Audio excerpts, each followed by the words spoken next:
Esta é a história do dia da Rádio Observador. Há ministros com casas vazias para arrendar?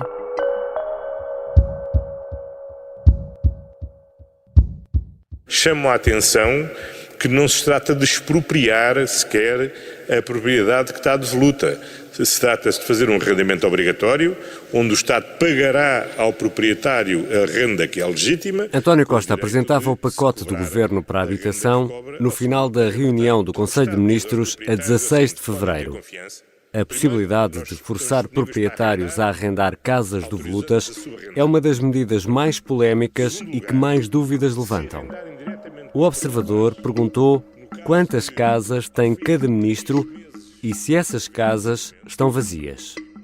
Vou conversar com Rui Pedro Antunes, editor de política do Observador. Eu sou o Ricardo Conceição e esta é a história do dia.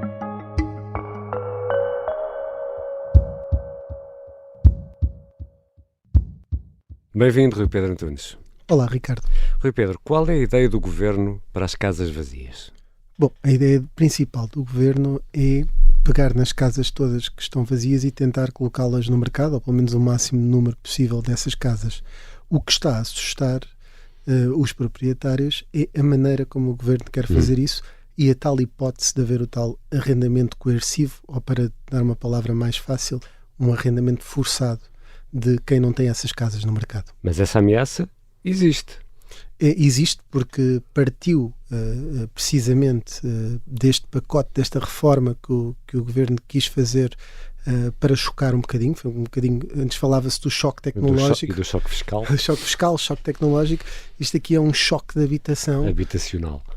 Logo com muitas ondas de protesto, porque parece uma medida um bocadinho radical ir aos imóveis das pessoas e forçar esses privados a disponibilizarem esses apartamentos que estão vazios para efeitos de habitação. Só é problema de inconstitucionalidade, teremos que compensar. Haveria inconstitucionalidade se nós lhe ocupássemos, se o Estado ocupasse a sua casa, cobrasse a renda ao inquilino que o Estado arranja e não lhe pagasse nada. Mas já percebemos se são casas vazias ou se são casas devolutas, porque são conceitos diferentes até do ponto de vista legal, não é? São, e há aqui uma situação que é, a medida não se aplica desde logo a casas de férias, a casas, por exemplo, de imigrantes ou de pessoas que estão deslocadas por razões de saúde, razões profissionais ou razões formativas, não é? E, portanto, e ainda há outra exceção, as casas que os proprietários estão num lar, a casa também não está obrigada a isto, portanto há logo aqui um conjunto de exceções. De onde é que vem esse conceito? De facto, está tipificado na lei o que é um prédio devoluto, o que é que pode ser classificado de devoluto, nomeadamente, por exemplo, a inexistência de contratos em vigor de empresas de telecomunicações, de fornecimento de água e eletricidade, etc. Portanto, quando a casa está mesmo vazia, mas foi questionada especificamente à Ministra numa entrevista o que é que ela achava sobre o que era o conceito, se uma casa vazia há 2 anos em Lisboa podia de facto entrar nisto. E ela disse que sim. Uma casa vazia é uma casa devoluta. Nós não estamos a atacar o direito de propriedade. O direito de propriedade é sempre do proprietário e em nenhum momento ele é posto em causa aqui. Em nenhum momento é posto em causa aqui. Aliás, todo este mecanismo pressupõe um trabalho prévio com o proprietário. O Estado não entra na casa das pessoas, ocupa e diz agora estou eu aqui. Mas, Rui Pedro, ainda nada disto está em vigor e, nesta altura do campeonato, nem sabemos sequer se virá a estar. Precisamente porque o que o Governo fez foi apresentar um pacote de medidas inicial com uma série de propostas que o Governo pretende aplicar, nomeadamente esta que acabámos de falar, mas esse documento está numa fase de consulta pública e será ainda muito alterado na Assembleia da República, ou seja, o próprio Governo admite que as propostas são para melhorar naquilo que é o trabalho parlamentar, que certamente irá incidir sobre isto, e já há no próprio PS. Aliás, na última quinta-feira houve uma reunião em que esteve a Ministra da Habitação com militantes do PS à porta fechada, e nós ouvimos o que se passou, ou seja, temos lá as nossas vozes lá dentro, não no sentido literal, e sabemos que houve alguma preocupação até com o facto de se estar a desvalorizar o papel dos privados e contar a passar a imagem de que o PS está com um novo PREC a tentar tomar posse da propriedade privada. E, portanto, isto preocupa alguns militantes socialistas, nomeadamente alguns que fizeram alguns avisos, por exemplo, Miguel Coelho, que é um histórico, podemos chamar assim, no PS de Lisboa. E é presidente de junta? Precisamente. O próprio filho do primeiro-ministro Pedro Costa também falou, mais direcionado para o seu interesse na junta de freguesia de Campo de Ourique, também é presidente, apesar de não ter feito esse aviso especificamente, mas havia ali uma ideia geral de algum medo pela forma como podia ser entendido. Portanto, o PS tentará precaver essa situação e na fase de alterações legislativas, na Assembleia da República, quando estiver a fazer alterações à lei, certamente que terá esta preocupação. Não parecer radical, não parecer que se está a chegar, como lamentava a Ministra, a casa das pessoas, o Estado a chegar à casa das pessoas e colocar lá outras arrendando à força. Portanto, o PS está com medo desta imagem que se está a passar inicialmente. Mas para já, a ideia existe e importa aqui o Rui Pedro perguntar quantos ministros têm mais do que uma casa? 10, Ricardo. Dou-te um número redondo que é 10. Isso é mais ou menos metade do governo. Sim. E como é que chegaste a essa conclusão? Olha, não foi bem uma conclusão, foi uma investigação. Ou seja, consultei, cheguei a essa conclusão primeiro através de uma investigação que consultei aquilo que era o património imobiliário de todos os ministros do atual governo. Já o tinha feito na fase inicial, eles entretanto não tiveram que mudar quando tomaram posse, e fui agora mais recentemente ao Tribunal Constitucional a consultar os ministros mais recentes. Aliás, a Ministra da Habitação, Marina Gonçalves, não tinha ainda entregue a declaração, ainda não entregou, mas ainda está dentro do tempo, porque ainda não tomou posse há 60 dias, mas consultei a declaração dela que existia como Secretário de Estado da Habitação, que deve estar sensivelmente igual. E essa é a única fonte de informação nesta investigação, Rui Pedro? Não, Ricardo, eu peguei precisamente nessa informação e enviei algumas questões a vários ministros, a todos os que tinham esta situação de serem proprietários mais do que a habitação própria e permanente, e praticamente todos responderam. Então, houve quem não respondesse? Sim, António Costa deixou-nos absolutamente sem resposta até agora. Foi o único?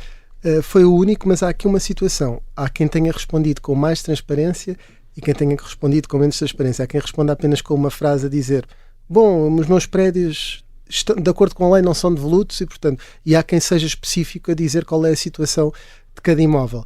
No caso de António Costa, há aqui uma situação que é: eu consultei de novo a declaração dele na última semana e reparei que o próprio Tribunal Constitucional teve dúvidas sobre os rendimentos perdiais do Primeiro-Ministro. Já podemos falar mais disto daqui a pouco, e então fez-lhe várias perguntas sobre aqueles imóveis, o valor patrimonial e se os rendimentos perdiais que tinham vinham do aluguer ou do arrendamento desses imóveis. E de facto o Primeiro-Ministro respondeu em novembro de 2022, e portanto há muita informação. Mesmo que António Costa não nos tenha respondido, nós temos informação sobre isso, e se quiseres, Ricardo, daqui a pouco já falamos melhor sobre o caso de António Costa.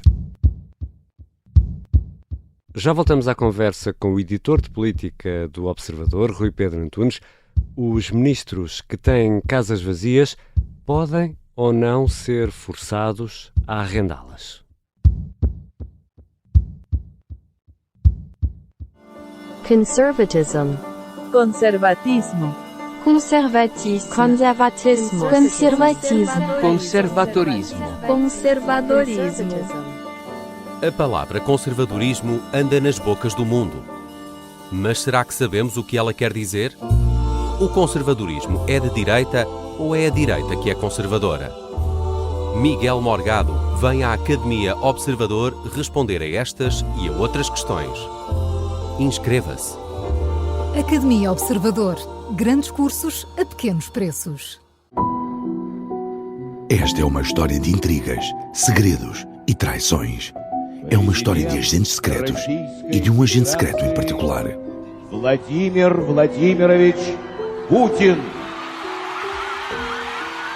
Esta é a história escondida de como Vladimir Putin montou uma teia de poder e guerra que começou no KGB e acabou na Ucrânia.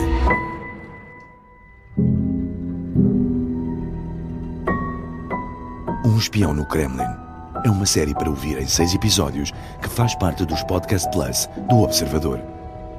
Já pode ouvir todos os episódios no site do Observador, nas plataformas de podcast ou no YouTube.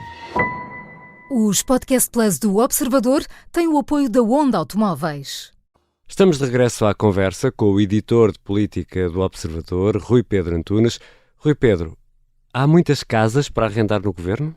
Olha, Ricardo, não pela circunstância de, embora haja cerca de 2 dezenas de casas, vamos dizer assim por alto, que podiam tipificar o tipo de casa que tem que ser arrendada, acontece que a maior parte dos governantes, no momento em que tomou esta decisão de aprovar esta medida no Conselho de Ministros, já tinha essas casas extra, podemos chamar-lhe assim, casas que não estavam habitadas, arrendada a outras pessoas. Ou então, as casas que existem são casas de férias, portanto, casas ou em zonas balneares, ou que têm o uso referente a férias, ou ainda vive lá um familiar. Podemos imaginar, eles são coproprietários, mas ainda vive a mãe ou o pai, que são mais velhos. E, portanto, em muitos destes casos, a lei não se aplica, ou seja, não há um ataque iminente a essas propriedades dos ministros. Portanto, para já, essas casas dos ministros escapam a esta ideia. Escapam, não que eles tenham qualquer excepcionalidade na lei, mas porque, de alguma forma, já tinham essas casas arrendadas e, portanto, também é mais fácil tomar a decisão, já que não se estavam a prejudicar propriamente eles próprios, nem estavam com uma mira apontada à propriedade deles no momento em que tomam a decisão. Vamos agora olhar para alguns casos particulares. Podemos começar por Ana Catarina Mendes? Sim, o caso da Ana Catarina Mendes tem 2 casas em Lisboa e, portanto, à partida vinha logo aquela situação, porque é difícil provar que a segunda casa seria uma casa de férias, uma vez que é na mesma cidade. O que aconteceu é que a própria ministra explicou que arrendou a casa que tinha na freguesia da Misericórdia, ou tem outra na freguesia de Campo de Ourique. Obviamente não vamos dizer onde é que é, não vale a pena estar a violar assim a privacidade do ministro, mas as freguesias são bastante latas e têm muitas casas, e a ministra de facto arrendou a Casa da Misericórdia já em 2022, ou seja, eu quando consultei a declaração dela, não está lá que essa casa, rendimentos perdiais dessa casa, porque entretanto, nessa altura ainda não estava arrendada, mas entretanto a ministra arrendou e deu-nos essa informação, portanto sabemos que a única casa que tem disponível, porque na outra ela mora, está arrendada neste momento. E quem arrenda casas tem de passar recibo, tem de estar tudo direitinho nas finanças, por isso, como é que está o caso do Ministro das Finanças, Fernando Medina? Olha, Ricardo, o Ministro das Finanças, segundo o próprio, tem tudo conforme.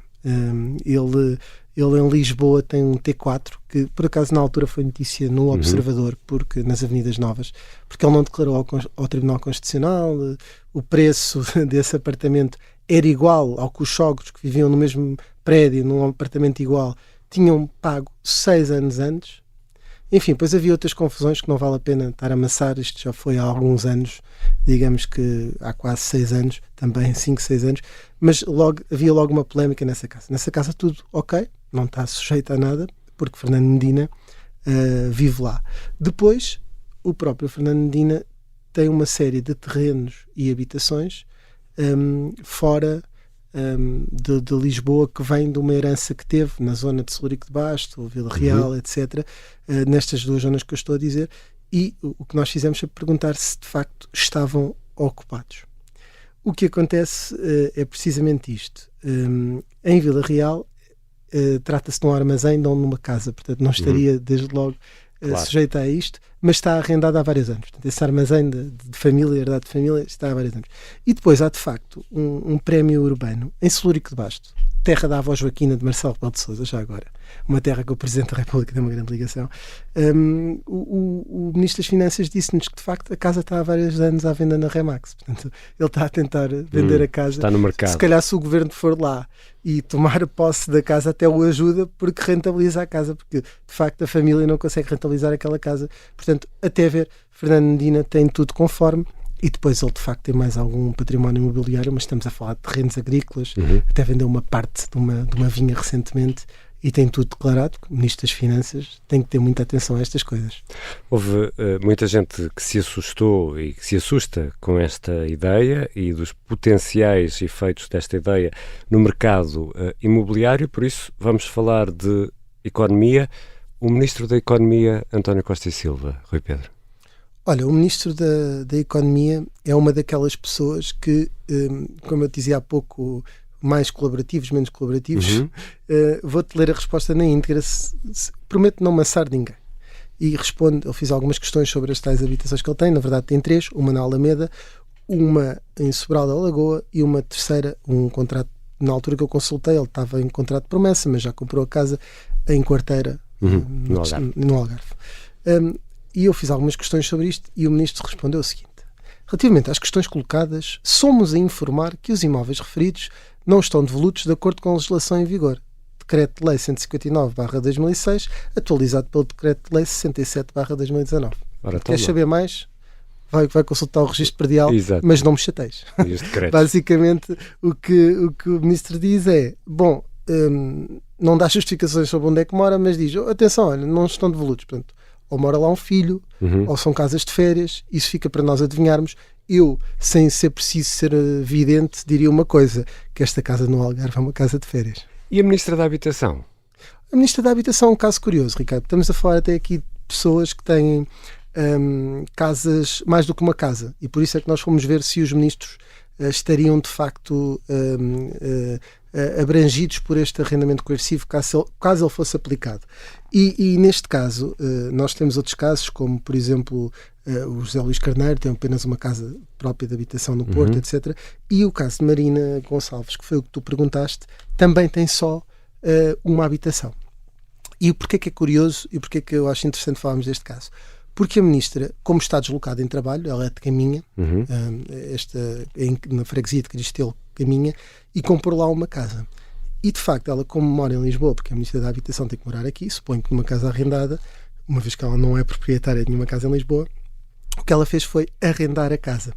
E portanto a casa da Ministra em Caminha está arrendada, é um T3, e apesar de ser em Caminha, a Ministra arrendou 500 euros por mês, tem rendimentos perdiais de 6.000 euros, o que me parece justo. Enfim, para dar o exemplo, como Ministra da Habitação, não só tem a casa no mercado de arrendamento, como não cobrou uma renda exacerbada. Podemos dizer que 500 euros em Caminha pode ser muito, mas a casa parece-me grande, até diz que tem 3 pisos, segundo a descrição que eu pude ver no Tribunal Constitucional, e portanto parece-me um bom exemplo para a Ministra apresentar publicamente o seu próprio exemplo, que é ter uma casa disponível só e arrendou, nem ela própria lá vive. E termos a certeza que não tem vista para o pavilhão que nunca chegou a ser construído. Não é? Essa certeza temos apenas porque o pavilhão transfronteiriço do seu amigo Miguel Alves, que é amigo de Marina Gonçalves, aliás, ela é a número 2, veio a número 2 da candidatura dele. Esse pavilhão nunca foi erigido e nesse caso não tem certamente vista para ele. E chegamos ao Primeiro-Ministro. O Primeiro-Ministro, se estiverem preparados, o chefe é quem manda, não é? Ele às vezes até tem sido injustiçado a dizer, tem 5 casas, porque é que não arrenda as dele, não é? É uma coisa, até já há algumas, podemos nos chamar fake news, ou não, se não notícias falsas enganadoras sobre isso. E há uma coisa que é factual.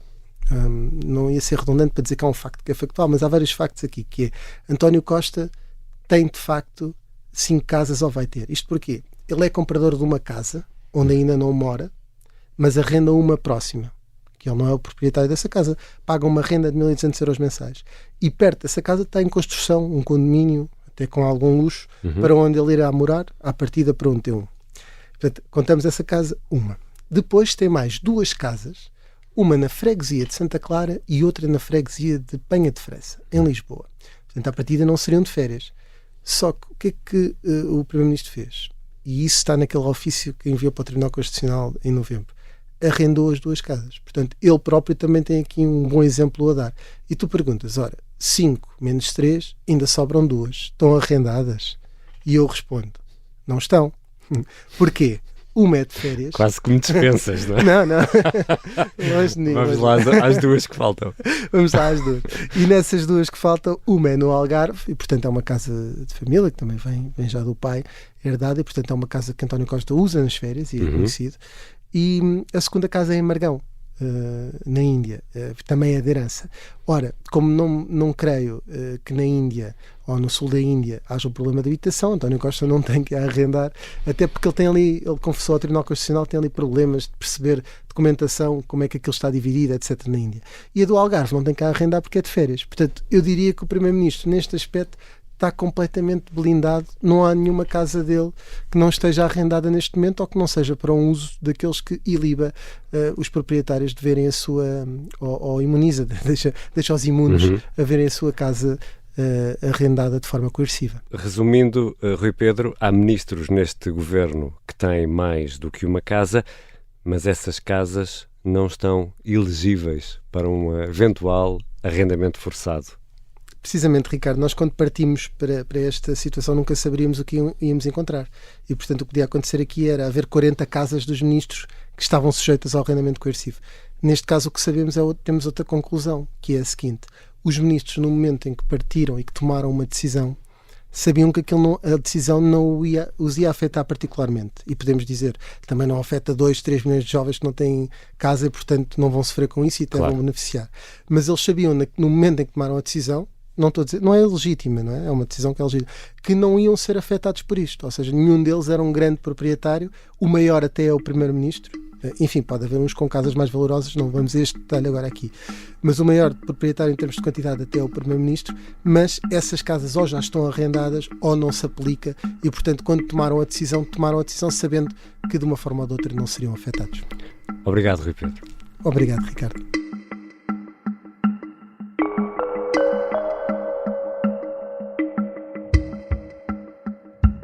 Rui Pedro Antunes é editor de política do Observador. Esta foi a História do Dia. Ouvimos sons de António Costa no briefing do Conselho de Ministros e a entrevista à SIC. E ouvimos também a Ministra da Habitação, Marina Gonçalves, também entrevistada na SIC. Contámos neste episódio com a colaboração da jornalista Nadine Soares, sonoplastia do Bernardo Almeida e a música do genérico do João Ribeiro. Eu sou o Ricardo Conceição. Até amanhã.